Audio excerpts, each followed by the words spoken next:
బాగా మీడియా కూడా అండర్లైన్ చేసుకోవాలా.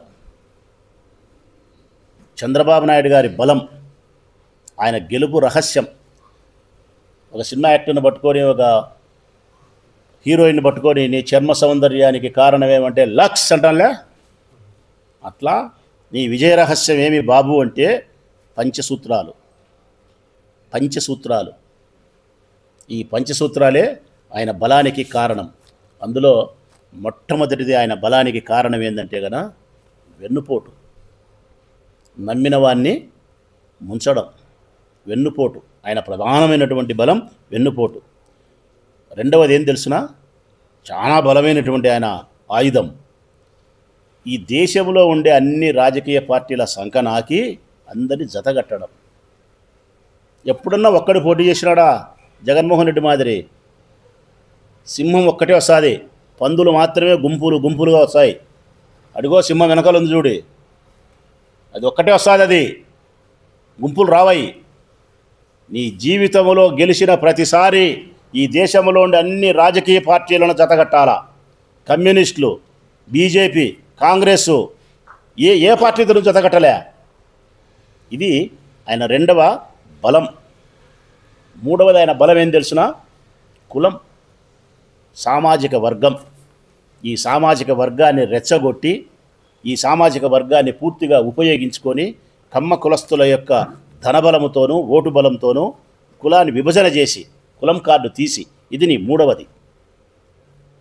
నీ పంచసూత్రాల్లో నాలుగో బలం అబద్ధాలు. అబద్ధాలు, నోటికొచ్చిన అబద్ధాలను హామీల రూపంలో ప్రజలకు నమ్మబలికి గెలుపుకు అస్త్రంగా ఉపయోగించుకుంటున్నావు.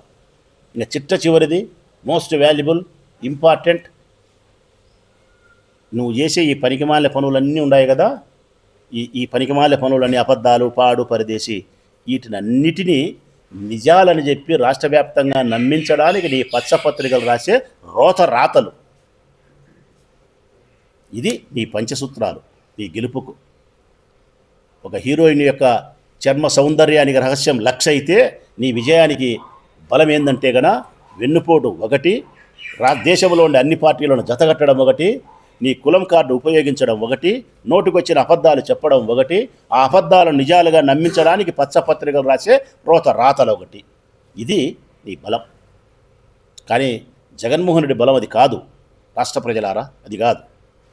మాట చెప్పితే మాట మీద నిలబడడం, చెప్పిన మాట ప్రకారం ప్రజలకు చేయడం, ఈ రాష్ట్రంలో పేదరికాన్ని నిర్మూలించడానికి, వారి జీవితాలకు మేలు చేసడానికి తపనతో పనిచేయడం, నేను ఉపయోగపడాలని. ఆ తపనలో నుంచి పుట్టిందేనయ్యా ఈ రాష్ట్రంలో ఉండే 24,000 పాఠశాలలు బాగైనది. ఆ తపనలో నుంచి పుట్టినదే పేదవారి సంక్షేమ పథకాలు. ఆ తపనలో నుంచి పుట్టినదే 3 లక్షల కోట్ల రూపాయలు డీబీటీ ద్వారా నేరుగా ప్రజల అకౌంట్లకి డబ్బు పంపించినది. నిజాయితీగా ఉండడం, చెప్పినది ప్రజలకు హామీ ఇచ్చినది చేయడం, చేయగలిగిందే చెప్పడం ఆయన బలం. అది రాష్ట్ర ప్రజలు ఇది గమనించాల్సినటువంటి బాధ్యత ఉందని చెప్పి సవినయంగా విజ్ఞప్తి చేస్తూ ఉన్నా.